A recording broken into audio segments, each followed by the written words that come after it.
Good afternoon and good evening to you all over the world. Those of you listening to me from Africa, I just want to say good evening to you all. And those listening for me in the United States, Pennsylvania, I would say good afternoon. Our time is shifted 1 hour backwards. So therefore today, those listening to political affairs from the United States, Pennsylvania, instead of 3 p.m. as usual, it's going to be 2 p.m. Today we have very interesting subject matters, and then we are honored to have two distinguished personalities in our midst. And let me begin. In our political affairs program tonight, we are examining the state of Ghana's economy and a call for the president to step down. Currently, many, include the president of the land, Akufo-Addo, have described Ghana's economy as one that is in crisis. Indeed, figures from the country's statistical service shows that inflation from September climbing to 33.9%. Indeed, the cedi is selling around 13 cedis per $1. Fuel price have jumped from 6 cedis, 90 pesos per a liter in January this year to 23.69 cedis in November. Food price have gone out onto the roof. Transportation fares are on the increase every day. Tensions appears to be mounting in the country, with many calling for the resignation of the president. According to some political watchers, this is unprecedented. Therefore, the big question we are asking is whether the resignation of the president is the ultimate solution to Ghana's economic challenges as at this point in time. I am fortunate to be Zoomed via video conference by Mausi Oliver Baka-Womavo. He is a Cambridge African PhD student at the Faculty of Law and a governance advisor with significant law and policy expertise in various African countries, the United States, and then within the United Nations system. He is also a former diplomat in the Foreign Service of Ghana, Senior Legal and Policy Office at the Office of the President of Ghana, Judicial Fellow to the Vice President of the International Court of Justice, among others. However, is mostly known as the conveyor for the political pressure group, Fix the Country movement. Oliver. Just give me a minute, Oliver. Oliver, you are welcome. Thank you. I appreciate you having me. All right. Joining from Accra, Ghana via video conference, Adib Sani. He is a security analyst and hold an MSA in defense and international politics from Ghana Armed Forces Command and Staff College. He is the executive director of Jatike Center for Human Rights and Peace Building. Mr. Adib, you are welcome to the show.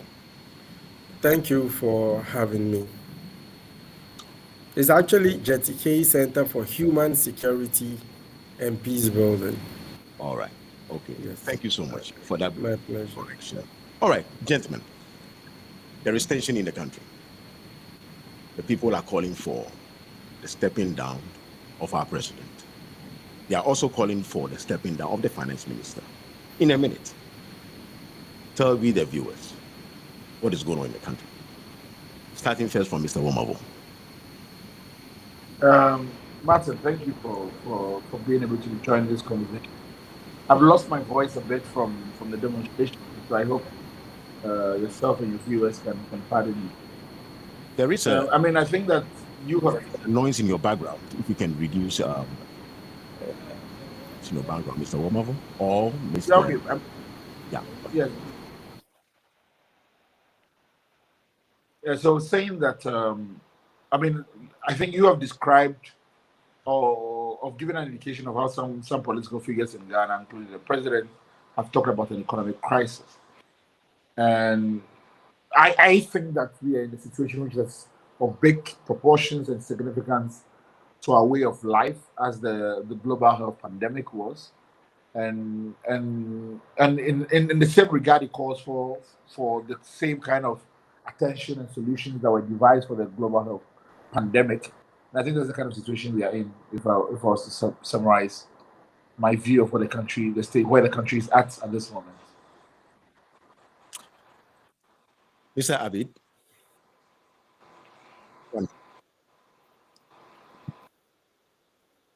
An airplane without a pilot, and it appears we are on a collision course.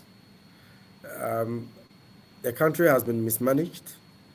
We painted a rosy picture about the economy, misrepresented the facts. In fact, I had one senior officer at the Ghana Statistical Service telling me that they gather the data, the statistics, and hand it over to the finance ministry. And the statistics they see on TV and hear about on radio is completely different from what they had given to the appropriate authorities. Unfortunately, the chief architect of this misrepresentation, this falsehood, is still at post, and is indicative of the kind of administration currently at the helm of affairs in the country. So I must say, there's anger, there's widespread dissent amongst the people, there's so much frustration, and a lot of people are pushed into uncertainty, unlike we've ever seen before in our history, thanks to Nana Addo Dankwa Akufo-Addo and his government. So let me ask my first question. So this goes to Oliver and then Adib. Let me start with Oliver.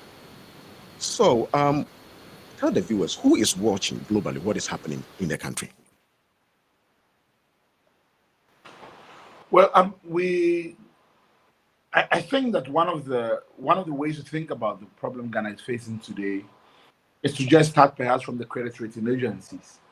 And so the kind of crisis that Argentina was facing sometime in the mid-90s and into the early 2000s, where the government of Argentina had overborrowed, and that it got to the point that creditors were refusing to advance funds to the country. We're in the same kind of situation. Ghana's credit rating has been reduced by all major credit rating agencies to junk status. Public debt is running somewhere close to 90 to 100% of the country's GDP. So that a lot of investors or capital market investors are worried about the ability of the country to repay its debt. Now, that's only looking at the balance sheet. But attendant to a government that is unable, or a country that is unable to pay its debt, and that gets a bigger problem of an economic crisis, right? There's questions about inability to rising inflation, inability to provide food, so there's threat to food security. There's low wages, obviously. There's devaluation in the currency. All of those problems have come to a head at a particular point in time in the nation's life. And because the government is also cash-strapped, it means that there's going to be underinvestments and inability to make to finance certain critical public services, whether it's in the healthcare sector, whether it's in the education sector, or different aspects of the Ghanaian society. So all these complex issues have come together, have come to a head at a particular point in time. Now, it would be disingenuous to say that these problems have not existed for a long time in Ghana. There's no doubt that the structure of the Ghanaian economy needs to change forever, has been in need of a change for a very long time. The questions about government's inability to raise revenue has been a problem for a very long time. In fact, the reason why, for the first time in Ghanaian politics, the president lost in their first term was because a lot of people were awake to some of the key structural questions that our politics was unable to fix for a very long time. And if the current president in his first term won a landslide elections, and the first time in Ghanaian politics where a president wins by over 1 million votes, it was in recognition and based on promises that were made that they had the capacity and the competence to be able to tackle the problem head front. But when they came in, what we saw instead was that instead of slowing down on borrowing, they hedged too much on the ability of oil revenue that could come from oil, and so overplayed their hand and excessively borrowed, thereby compounding the problem and making it even much more worse. And because there was no direct attention in trying to understand that we were already in a crisis mode, we continued in the manner that has made it now almost impossible for recovery to be contemplated. So we're in a situation whereby we are now hoping that a purported deal with the IMF, for the 17th time we've returned back to the IMF, hoping that we're able to raise $3 billion in order to assuage creditors and be able to pay off some of our debts, to get some folks off our back, and to avoid the risk of default.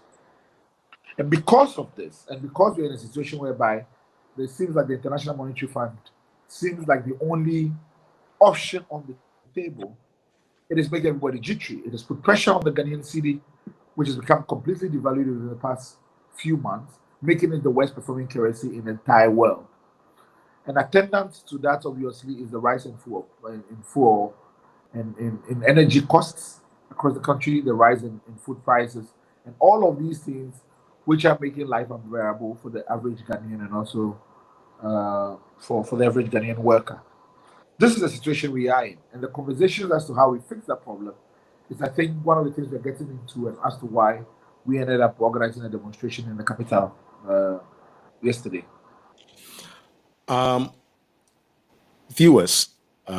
Viewers, and then my guest on the show, we are also joined by Mr. Dumfe, who's an economist. He's going to join us. He's already in the studio. I'm bringing him on live onto the program. And before I bring Mr. Dumfe,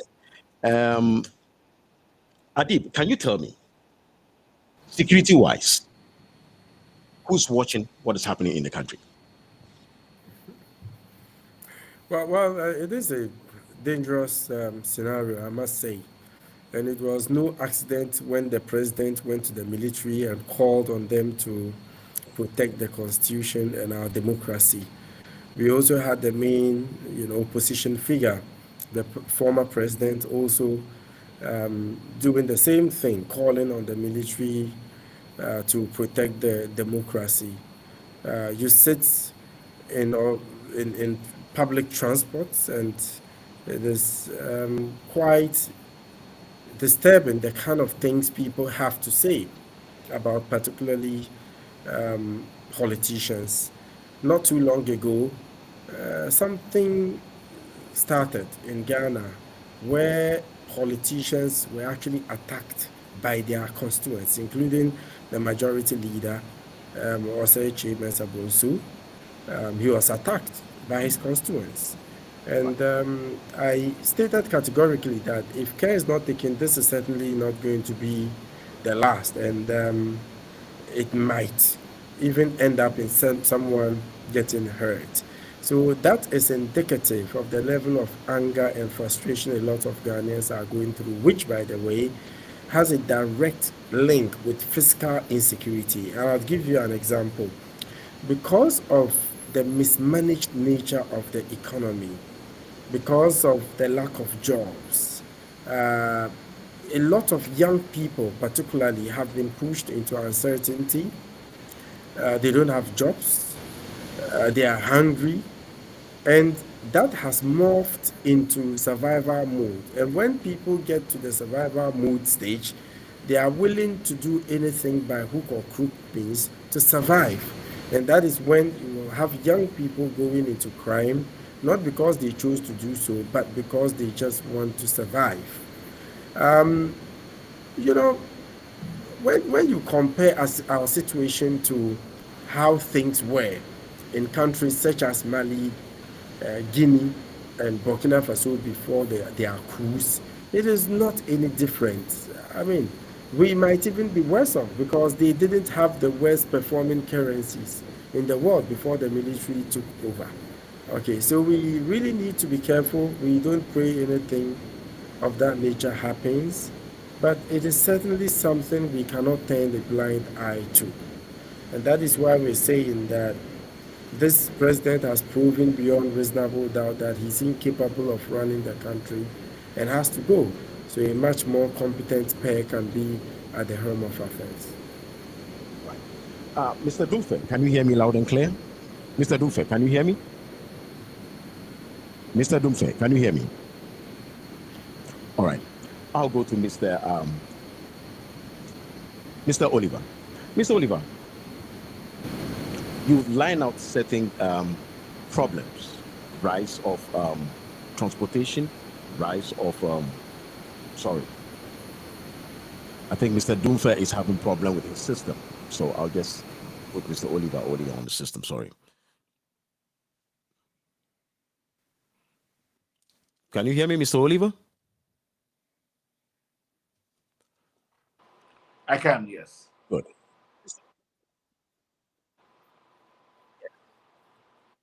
Yes, I just want him to put his system in place, his camera in place, and then I'll just bring him straight into the studio.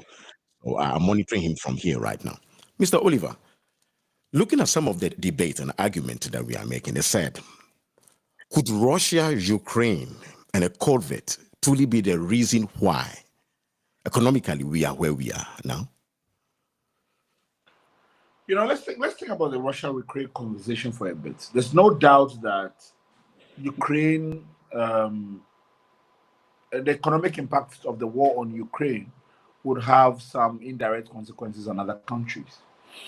And this primarily will be countries that depend on Ukraine for certain critical imports. Yeah. Now, so that then begs the question, what imports does Ghana depend on Ukraine for? Okay. What is the level of trading that exists between Ghana and Ukraine? So that's the first question we need to answer. There's a very, very little trade between these two countries in a way that would cause an economic crisis.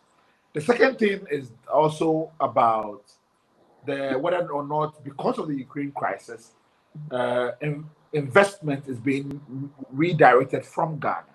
There's no evidence to back up that claim, and there's nothing to suggest that the Ukrainian conflict has caused critical funds to be withdrawn, which is targeted towards Ghana, to be withdrawn from the country.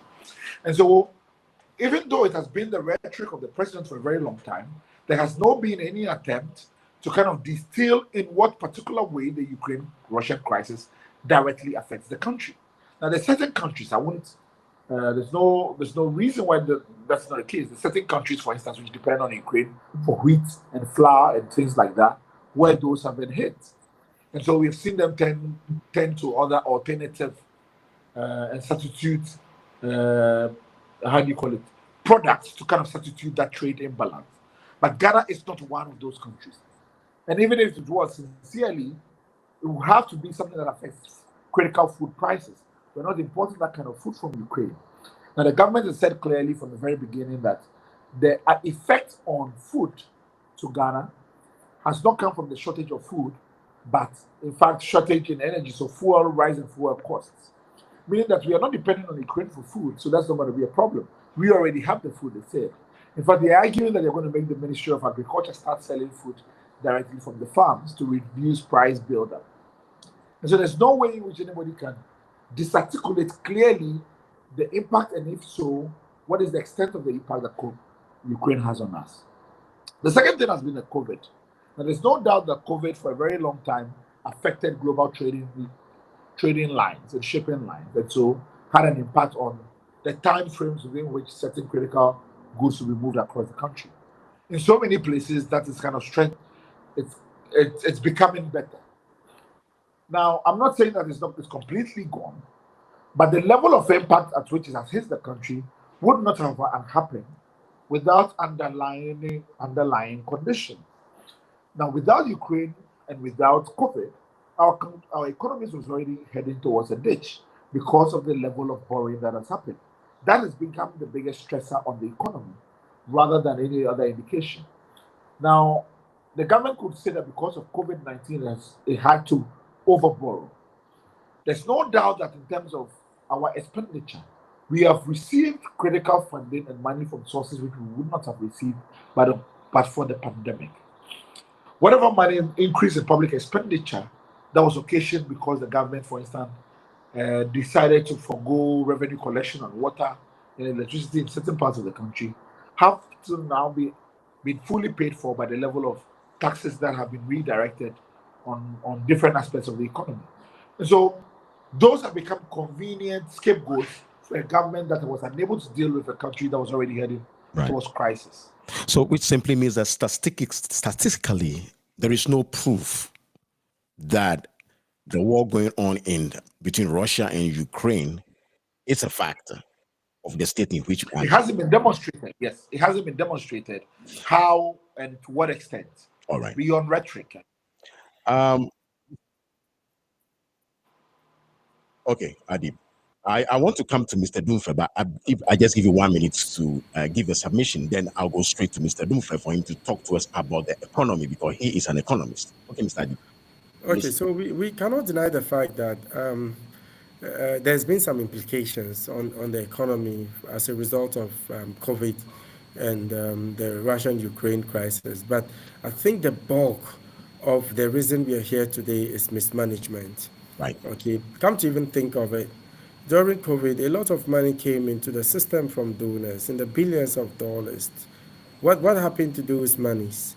The bulk of it was misappropriated, and there's evidence to it, including one leaked audio of an NPP executive somewhere in the northern region talking about how the money was distributed and how she got 100,000 Ghana cedis and what exactly she did with it. There was reckless borrowing. We misrepresented the facts, like I indicated earlier. So we cannot blame this. We cannot continue blaming this on Russia, Ukraine. After all, we are not the only country on the surface of the planet that has been affected. But why do we make it look like Ghana is a partner to the war in Ukraine? Okay, Mr. Dunfe, can you hear me? Mr. Dunfe, can you hear me? Mr. Dunfe, can you hear me? Mr. Dunfe? I think he's still having problems with Oh, Mr. Dunfe, how are you? Yes, sir. It's been a while, sir. Sir, Mr. Dunfe, let's go straight to the point. What is the state of Ghana's economy? Since you are the economist. Mr. Dunfe? Well, I think Mr. Dunfe just left. Adib, I'll proceed to you whilst I welcome Mr. Dunfe. Yesterday, you were at Kumi Preku, reloaded. Tell me about it. Well, Kumi Preku Reloaded was a protest organized by ordinary citizens of the land with no political affiliation whatsoever, who feel that enough is enough. We simply have had enough of having to sit on the fence, fold our arms and look the other way. We are tired of the mismanagement, the preponderance, the abuse of power. We're tired of the disrespect. You know, you're stealing from the people, at the same time you are disrespecting them. And we thought that in line with our democratic rights, we have to come out and protest and get the government to act on our demands. And we have quite a number of demands, but prominent amongst them is the call for the president and the vice president to leave. As simple as that. And this is just the beginning. If we don't hear from them, then we would consider our next line of action, which could include petitions to Parliament to start impeachment proceedings, and some other things we might consider, but I cannot say here. We would also let this protest assume a national character. I had a lot of calls from other parts of the country, people wanting to be part of it. I said, no, relax, let's see how it pans out. But that notwithstanding, we still had a lot of people from the north, from the western region, and other parts of the country joining the protest. And I must say, it was peaceful, it was well patronized, and like I indicated, it's certainly not the end. Adib, this is the first time that we are ever hearing somebody, an individual organization, saying that the president must step down. This is the first time we are hearing a thing like that. But though in history, it happened to General Ankara, but this time it's a constitutional process, right? Now, You guys are giving the president the ultimatum on Wednesday. By Wednesday, he should step down. So after Wednesday, what happens?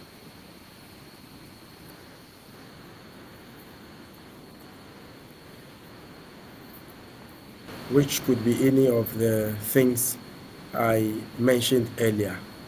But I don't think this is too much to ask for, because the Constitution is quite clear. If he's incapable of ruling, he has to go. And sometimes we seem to really have low expectations, especially about the kind of power we wield as a people. We hired them, and we can equally fire them in line or consistent with the law. It is time Ghanaians understood that and call public officers to account. Enough of the abuse of authority. And that's exactly what we seek to achieve. The president and the vice president would have to go, else we consider the next line of action. Now, some say you guys are not fair to the president, since the main challenge with Ghana is the constitution. Why are you not guys calling for an immediate amendment of our constitution? Well, I mean, it's part of the demands we're making, and if you spare me a moment, I would mention some of them. Like I indicated, we have quite a number of demands, okay, but the most important one is for the president and his vice to leave. We are also calling for a review of the Constitution, okay, and we are looking at the need for the need for power to be devolved from the executive. The election of MMDC is not along party lines, so they are able to work independently, and to ensure we have a constitution that truly works for the ordinary Ghanaian and holds public officers accountable. Currently, things don't look so. COVID-19 vaccines, there was a lot of corrupt practices. Unfortunately, those responsible have not been held to account. On several occasions, we've had public officers misappropriating funds, and nobody seems to be able to hold them to account. So we are calling for the Constitution to be amended so we are able to better hold them to account. We are also asking for a national grassroots discussion about governance that would consider how to reform local government by democratizing and devolving political, economic, and social power throughout society. Remove the perverse structural incentives to abuse power, okay, proportional representation systems, and severance of the current linkage of MPs to geographical constituencies, strengthening accountability and transparency, stiffen and execute sanctions for abuse of power. We are also asking Parliament to pass a law to make it mandatory for every appointee to appear before SRAJ, and this is very important, to justify their assets in accordance with Article 286 of 2864 of the Constitution. This should be without prejudice to special prosecutors' power to prosecute such persons, and you know, quite a number of other demands, like I indicated. Abi, let me. Some are saying that it looks like you guys are the pressure group. You are inciting Ghanaians and the state, and that could be called as treason. What is your response to that, Abi? People go through what we are going through today in Ghana. They will take to the streets. They would engage in violence with the police. They would run the country down. But on this occasion, we are saying that, hey, we are Democrats. We believe in the rule of the people, by the people, and for the people. So instead of take matters into our own hands, come out into the streets and visit mayhem, we rather, in line with our rights, decided to go through legal or lawful means. For example, even before this protest, we wrote, in line with the Public Order Act, to the police, informing them of our intention. They got back to us, provided us the necessary security. The route that we agreed to use from the Obra Sports at Circle all the way to the Independence Square was followed to the latter. It was very peaceful. It's just Ghanaians exercising their democratic rights. Nobody is calling on the military to get rid of the government. Nobody is calling on Ghanaians to come to the streets and cause trouble. No, we are simply asking the president, who obviously is bereft of ideas and incapable of ruling, to leave alongside his vice president, who, by the way, also was at a festival in the Volta region and was booed. Away. That was Vice president of the land. Volta region yesterday, and Roberto, yes. Yeah. You know, it was an unpleasant sight, but that is indicative of the level of anger people have over what is going on. So this is far from us inciting the people. No way. Rather, before the event, we had people, some faceless individuals, misinforming the public about the potential of the protest turning violent and advising people not to come. I had a lot of such calls from family and friends advising me not to go because they were scared for my safety. A lot of people locked their shops because they were scared there will be chaos. But we proved to them that no, you don't necessarily have to be chaotic to drum home your demands. And that's exactly what we achieved yesterday.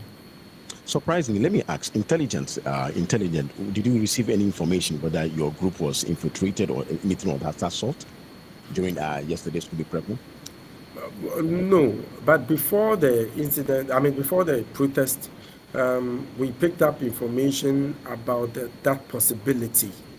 Yesterday, of course, I'm a security player. I know how things are done. Obviously, you would have some intelligence officers. Some of them I was able to identify. Perhaps they were doing their job, okay, but thankfully it turned out well, and we didn't have any violent case reported. You see, do you foresee a revolution hitting the shores? Mostly when you say revolution, it's not only by military. Absolutely. What I see is the people coming out in their numbers. Like I said, this is not the end. It's just the beginning. And more, it's going to resonate with more and more Ghanaians all across the length and breadth of Ghana, not just Accra. And if care is not taken, it would come out in the streets in large numbers and march towards the seat of government and demand that he leaves. We wouldn't want things to get to that stage. We just want the president and the vice to live honorably so things don't get out of hand. I'm not in any way threatening, but as a security player myself, who has had a lot of experiences from other countries and who has done extensive research into matters of this nature, I know what the implications are. When the people are suffering and are complaining and nobody does anything about it, and you end up even disrespecting the people by telling them not to make noise with money. That was the height of irresponsibility. The people would learn to demand accountability, not request accountability. And more would take to the streets. That is what I see coming. Adi, now we are all foreseeing this, and in the midst of this, we still have investors, businessmen from other countries, expatriates who are doing business in Ghana, and It's like we are trying to ask the president to go through a popular revote, and at the same time there is investors with investments in the country.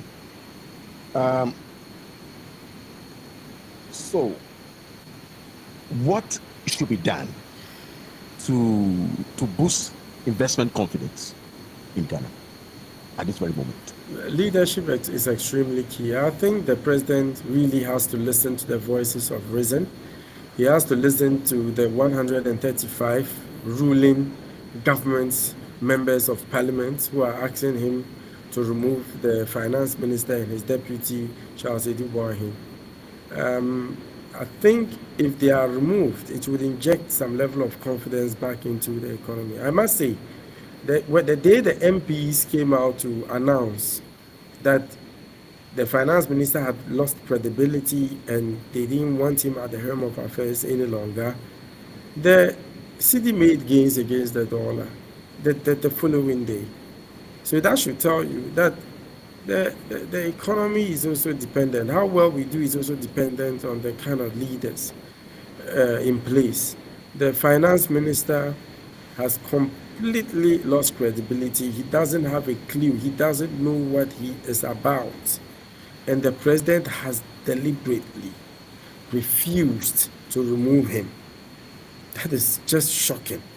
Even after all members of parliament on their side decided that they are not going to work with him any longer. So leadership is extremely key. And we are also hoping that the IMF would come to our aid. I think beyond that, government has not announced anything practicable or practical so far as salvaging the economy is concerned. The president said a lot as if he was on a campaign trail, as if he was reading from a manifesto. I will do this, I will do that. But as to how he seeks to achieve that is what we are yet to know. So, for example, if I tell you, Martin, I intend building you a skyscraper, meanwhile, I don't have the capability or the capacity to do so, wouldn't you ask how I'm supposed to do that?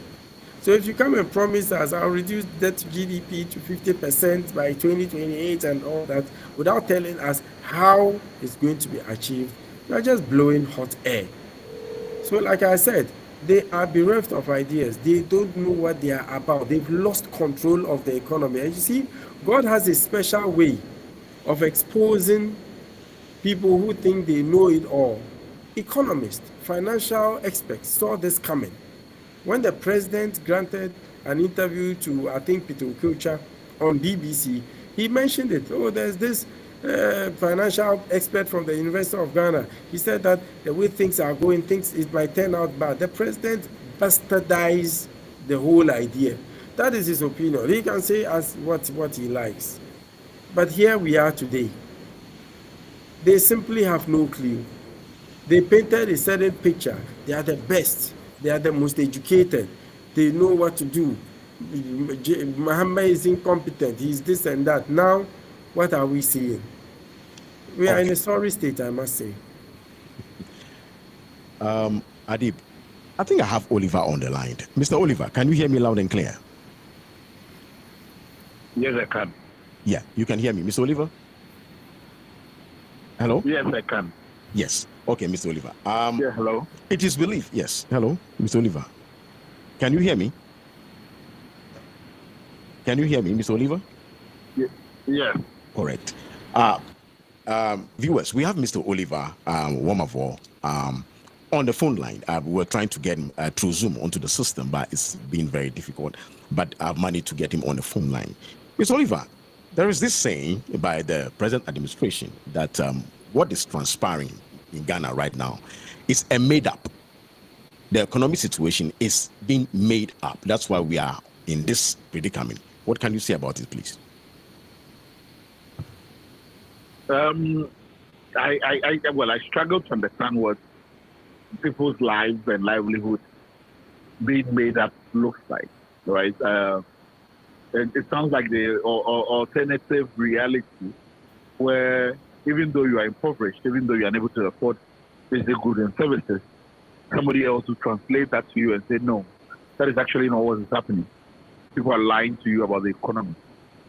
Or that one of the things they've been claiming is that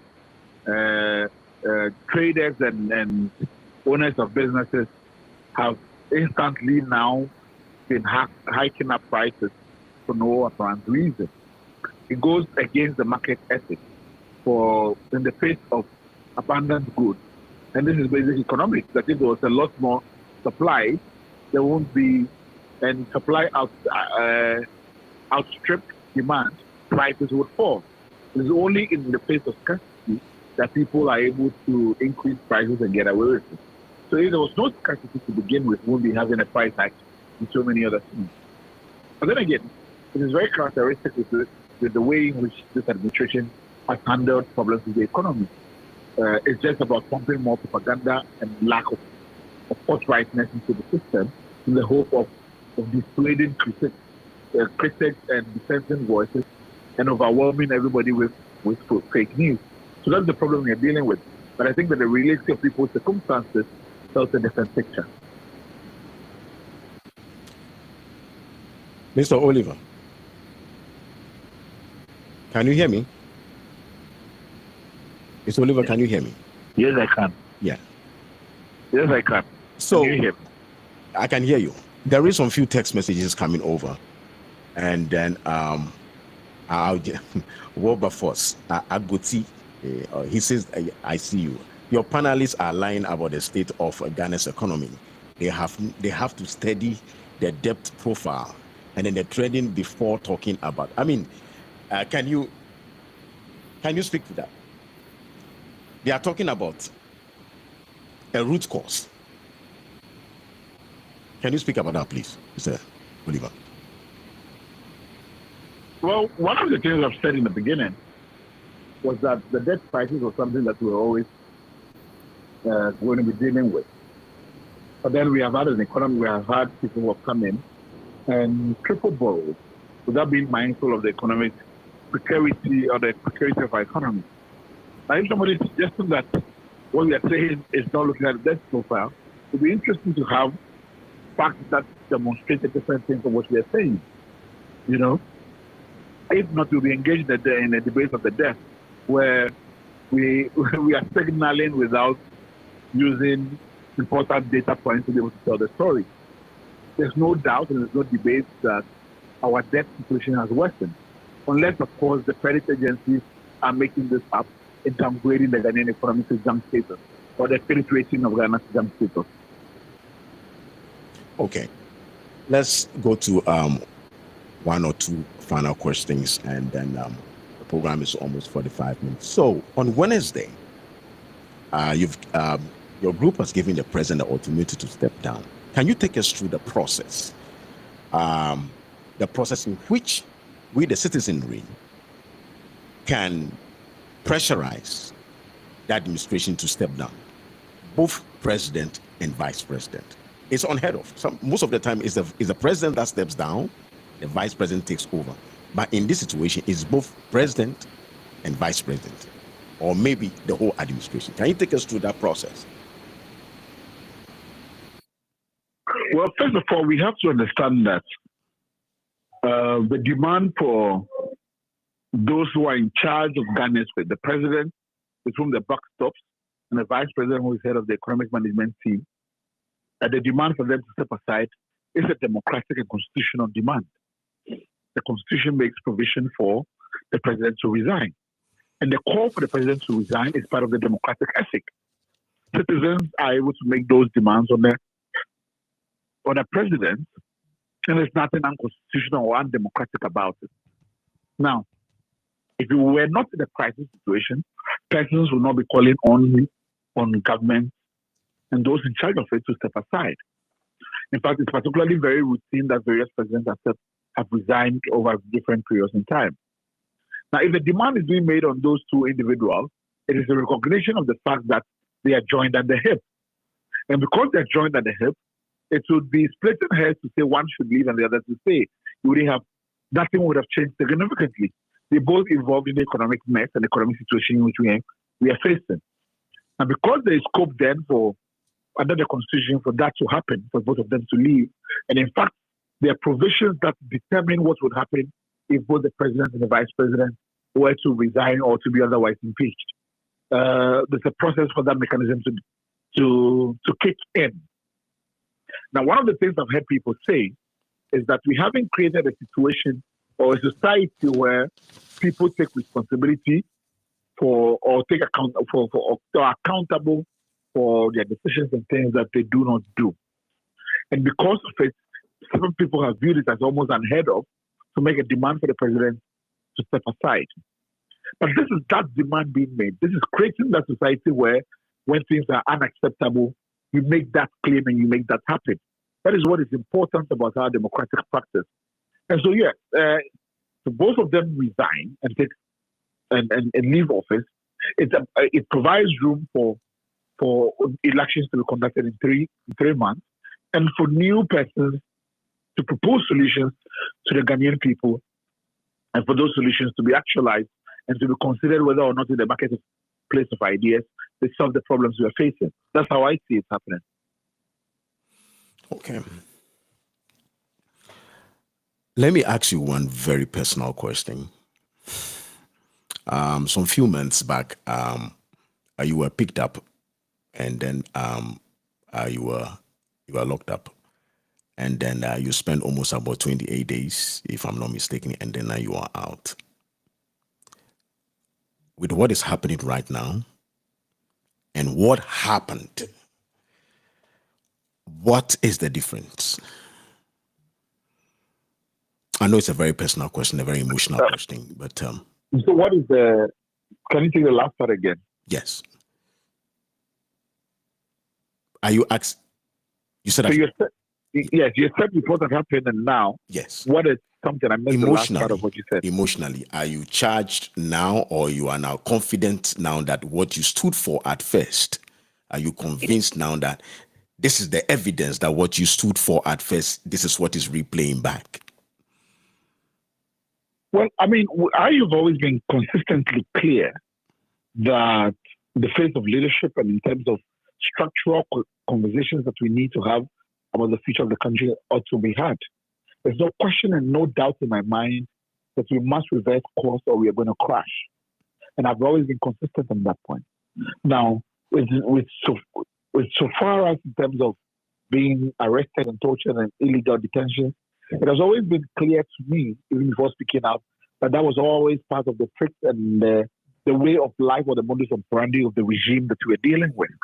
And so I've always approached it with an understanding that all those could happen and in fact have played out. But the messaging and what we've been saying consistently has always been the same and has always been clear. That no matter how many activists and dissenters the government decides to arrest or imprison or jail, is not going to change the underlying fact of our economy. And that's the problem we're facing. It doesn't, even now that I'm facing treason felony charges, it's not going to stop the fact that this government has led us to a ditch. So those problems are always going to exist. And I believe that we need structural change to our way of life, including a new constitutional pact and a new social contract that redefines power and its relationship with the people of Ghana. And if those decisions are not taken and that those steps we do not travel that path, we're always going to end up here again. Mr. Oliver, I wish you well. And then a lot of people all over, right behind you. And we want our country to be a beacon, a real beacon, and not a beacon on paper, or not a beacon by lip service, but a beacon on Africa, so that other countries will look at us and say, yes, this is Kwame Nkrumah's country. Let me ask Mr. Adib a question. Mr. Adib, can you hear me? Please, I will get back to you on another last question before you leave. Adib, to read the law, the law be tested. Well, looks at what is happening now, we are putting the law to test when it comes to democratic process. Never has it happened before. What you guys are doing, you are putting the law to test. Should we stretch the law? What's happening right now? Can you come again? I didn't get you. Right. You know, the law and the constitution sometimes needs to be stretched. I believe what you guys are doing now, you are stretching the law. You are forcing the, not forcing the law, you are really implementing the law.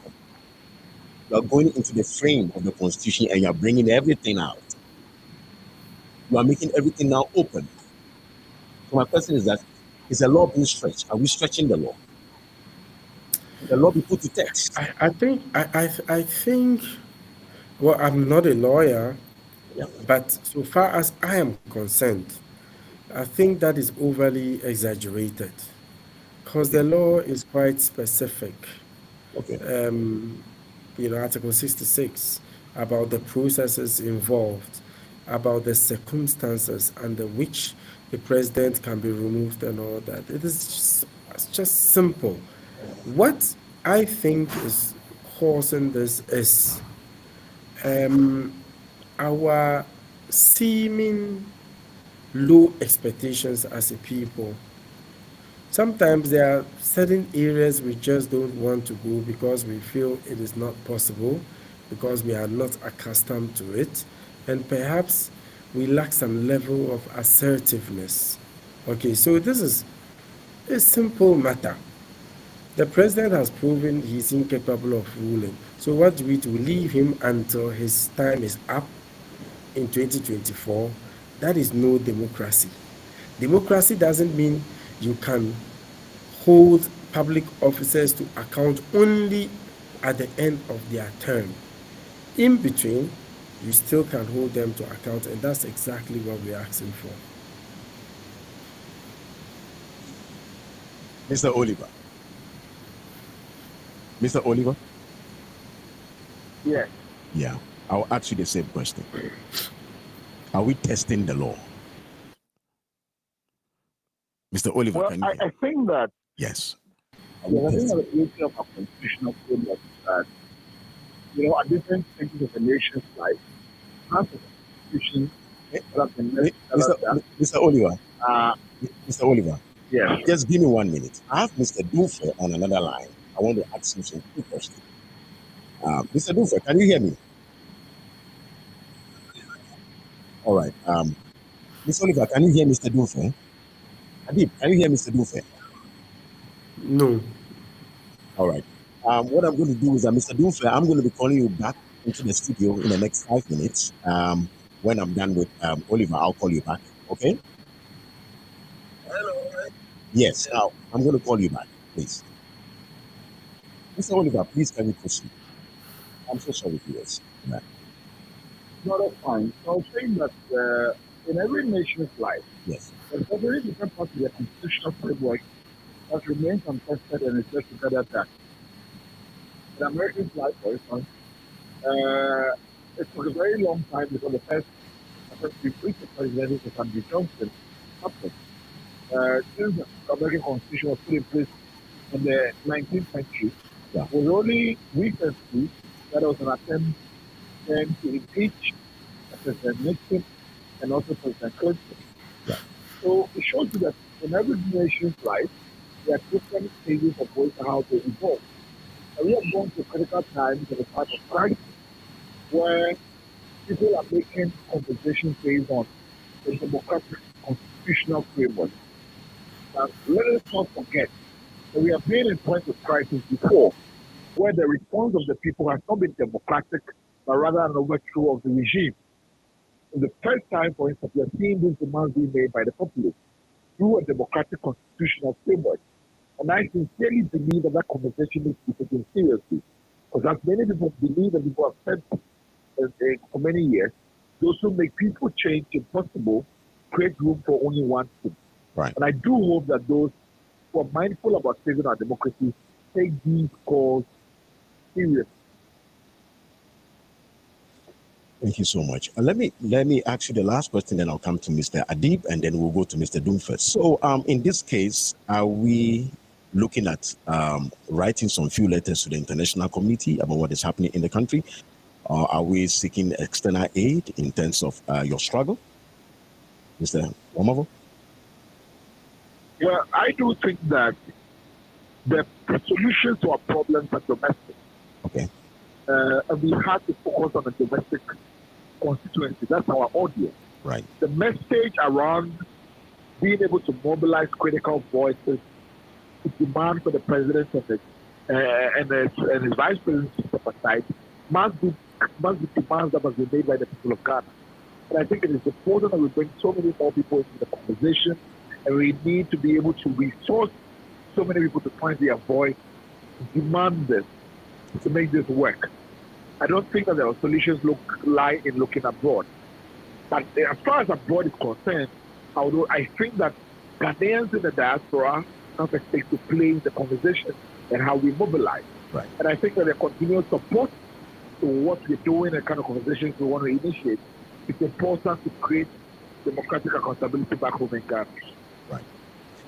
Mr. Oliver, I would like to have you back on this show one-on-one. What do you say about it? Somewhere next week. Yes, so that we can really sit down and break this down one-on-one, because we are here in the diaspora and we really want to know what's happening in Ghana. Most of the international media are not covering what is happening in Ghana. So I would like to invite you back onto the program, and then with Mr. Deep again. But Mr. Deep, you can still wait. Yeah. Let me. Right. Important information. Okay. From Dr. Domfe. Okay, Mr. Talking about our inflation and the fact that the best performance of the city in the current dispensation has been the period between 2017 and 2021. Right. And according to him, inflation continuously increased between 2012 and 16.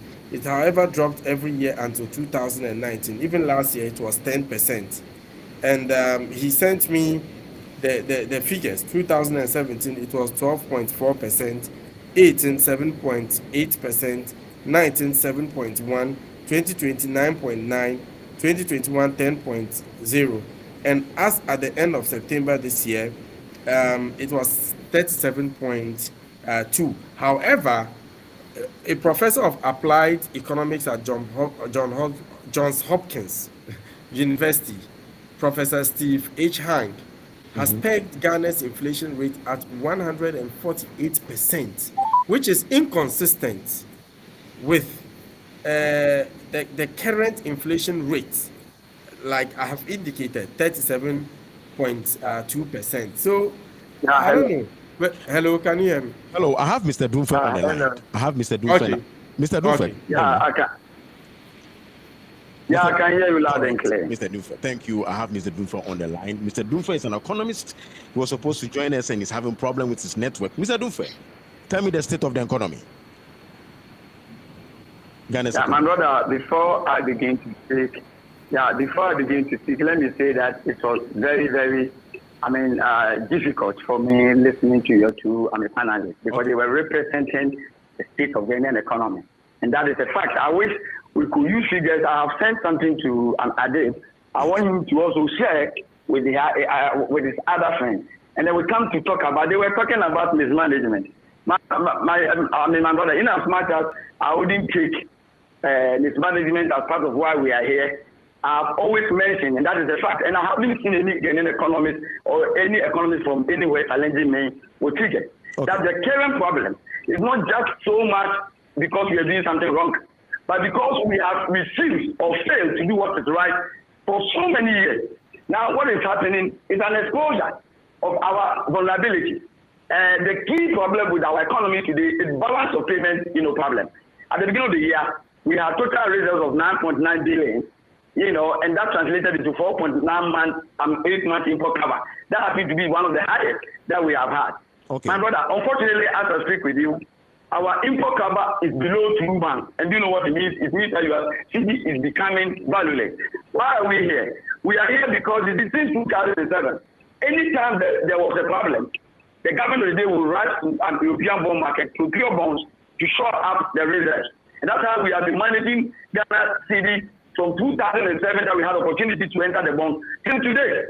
You know, and today we are here. The plan last year was that we will go to, Eurobond. And this is what our government has been doing. They always would go to an Eurobond to take the bonds to pay debts that are matured. Okay. Unfortunately, this year, we couldn't go because we've been downgraded to CCC, and so we couldn't go there. Right. When we could not go to the bond market, right, then we now have to raise money to pay those debts that otherwise we could have used Eurobonds to pay. And that has been the practice since 2007. It has never changed.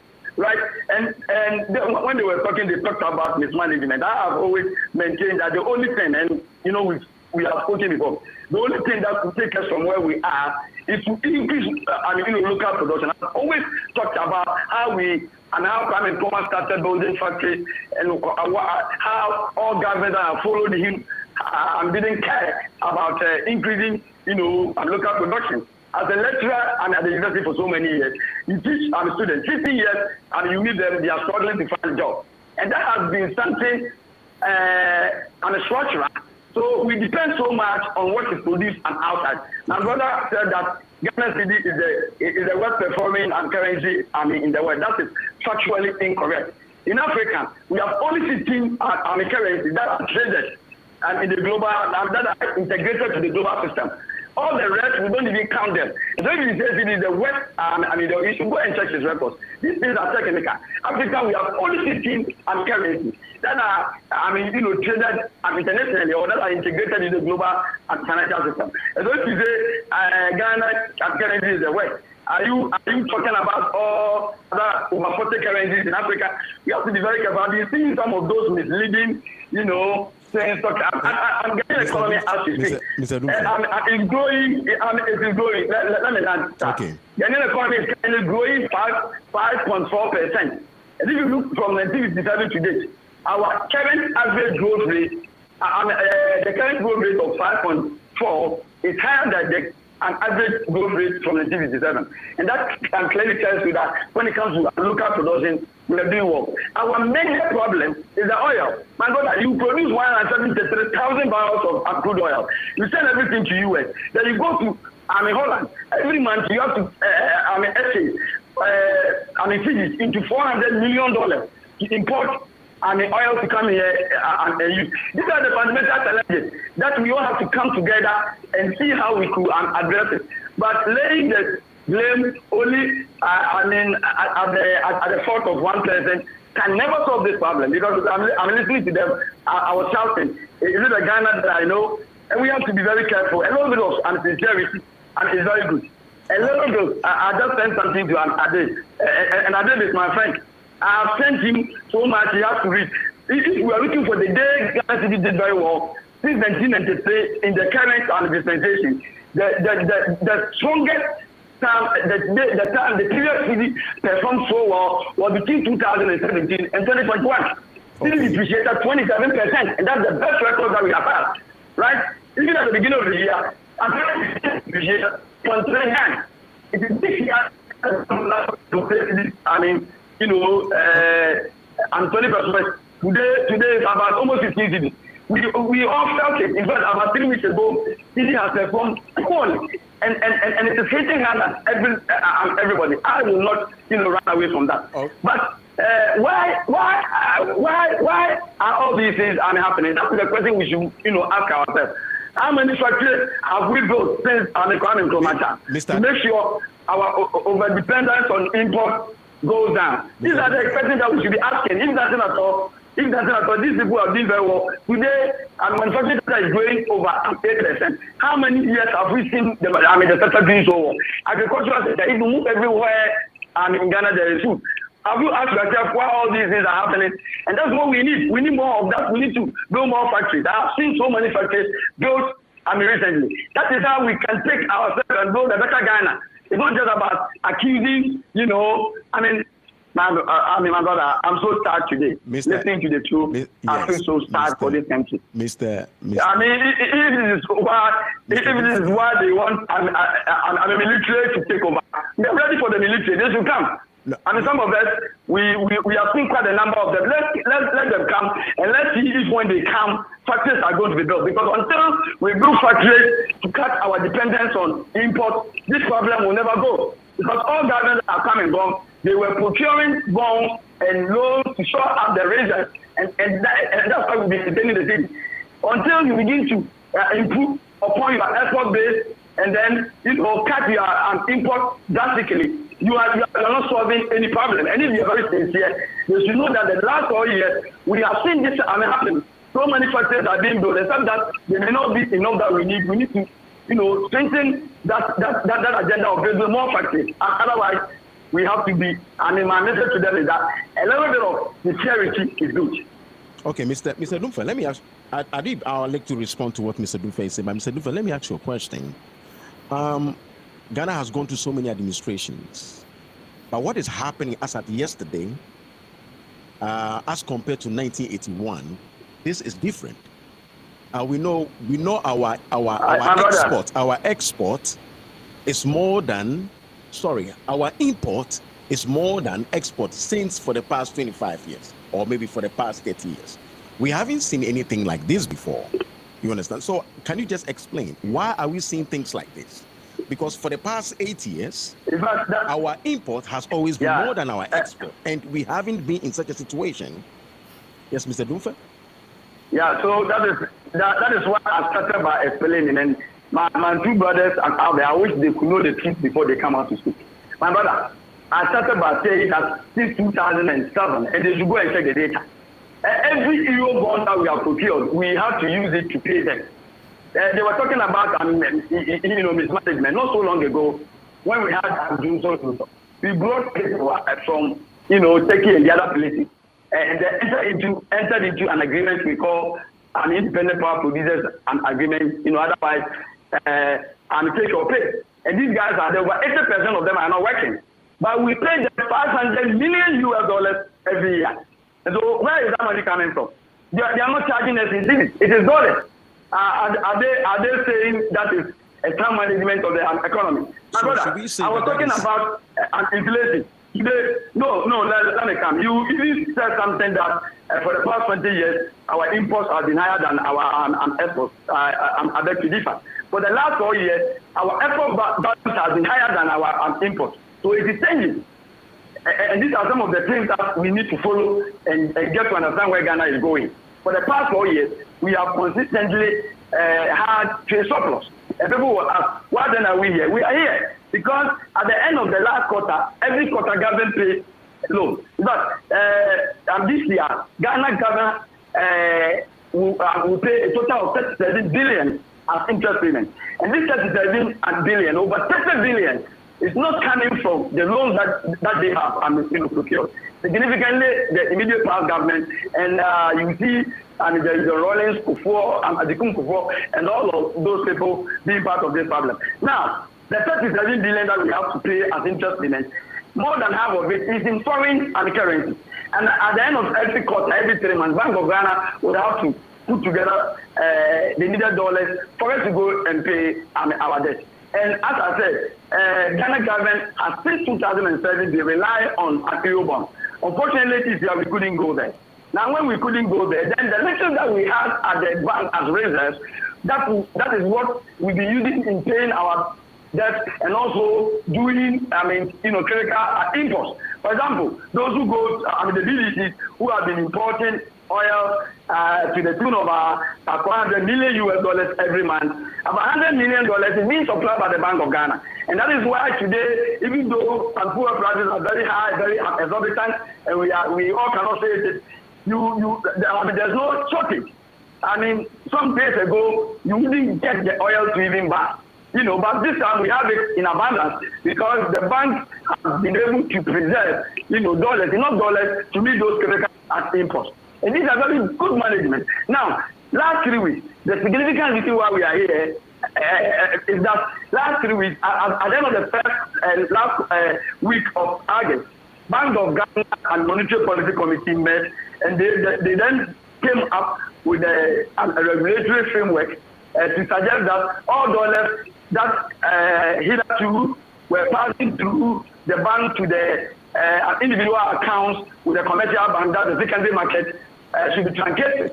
So, in effect, the bank was any money that hit the accounts of those oil, marketing companies, mining companies.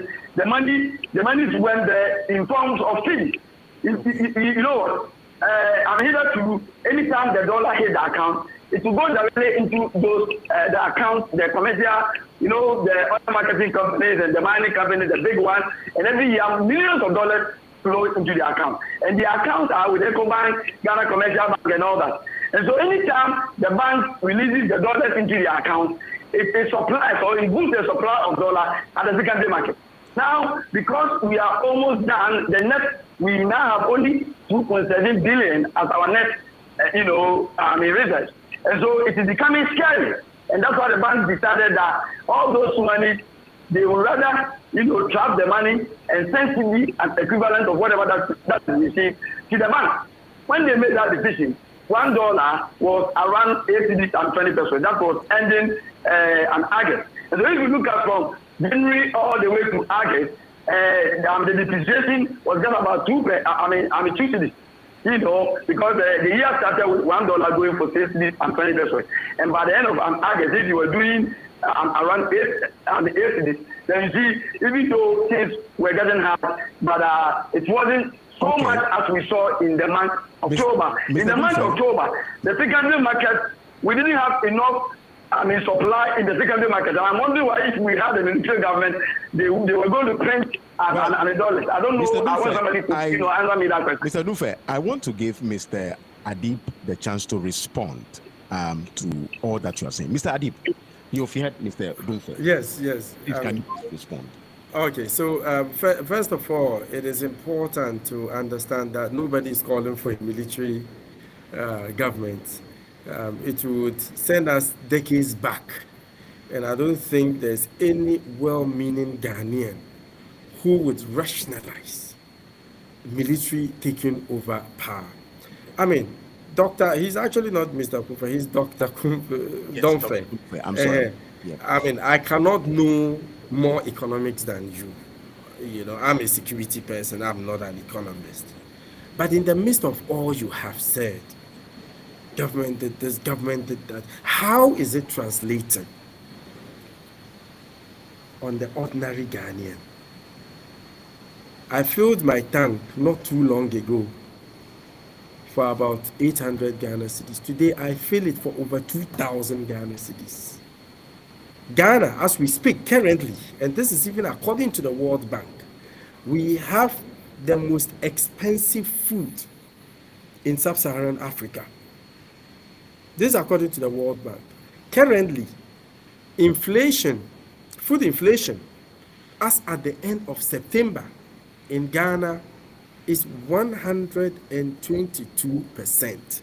So, I wish to ask, you talked about the oil, the 170-something thousand barrels. I mean, we take it, we do this, we do that. Who is supposed to make sure the right thing is done so it benefits us? Right. So, if the right thing is not done, and in the end we are at the receiving end, would you call that good management or mismanagement? So I know work has been done. I know it's not easy. But how does it translate with the ordinary people? Right. Look, sit in the trotros, sit in the taxes, and get to hear what people are saying. I don't think we went through this under NDC. Even though you would agree that yes, indeed, the city did better between 2017 and 2020, according to the figures, I think 2019, according to the figures you sent me. But we didn't have to buy plantain, the stick, for over 200 cedis. Right. We didn't have to ask for the prices of goods. Just at the point of asking, a call comes through, the price has changed.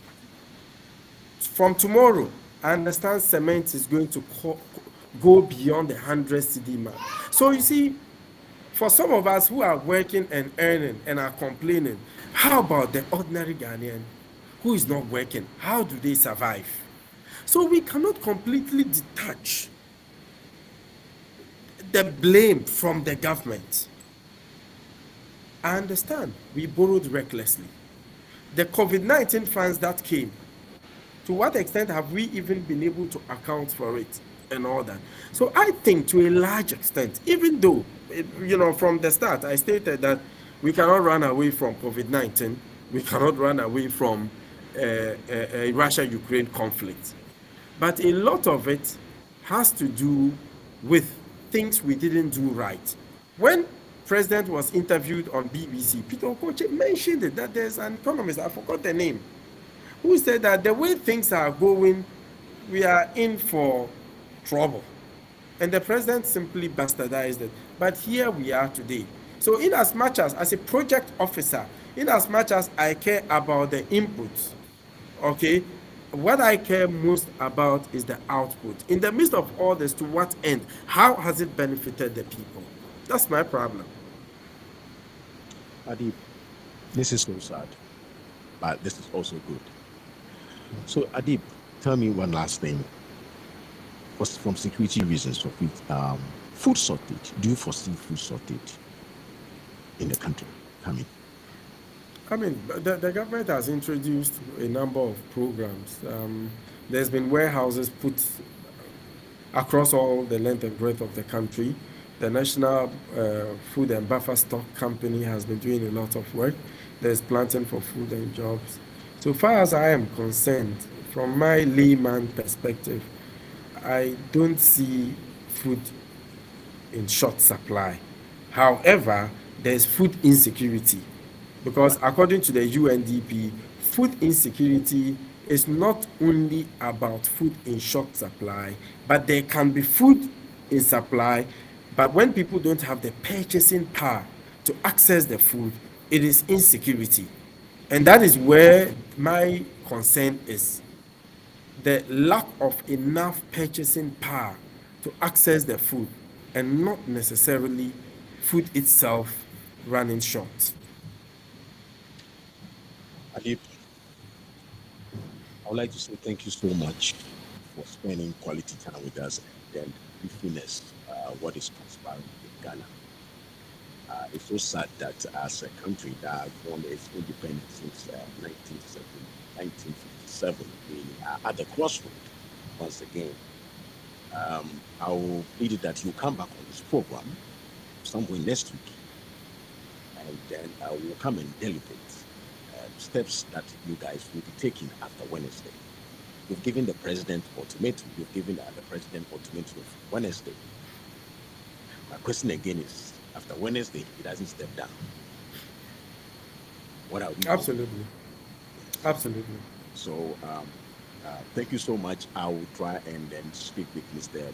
Womavo and then get Mr. Dunfe this time on a secure line so that we can have this conversation again, because we need to know what is happening in Ghana. Some of us are in the diaspora. Most of the networks here are not covering what is happening in Ghana. So I want to say thank you so much. Thank you so much. Ladies and gentlemen, that is what we had first for today. Our main speaker, who I just finished talking with, is Adib. He is a security analyst, and he has helped us and done justice to the question. We also had Mr. Oliver Womabo also on the panel, and then we also had Mr. Dunfe, who is an economist. We had him on the phone line. But ladies and gentlemen, thank you so much for spending some time with us. This is MWM Mozart Woods. We are telecasting live from Pennsylvania, and we want to say thank you all for being part of today's program. This is Martin Pedigo, telecasting live from Pennsylvania, MWM. And on to next week, Sunday, Political Affairs.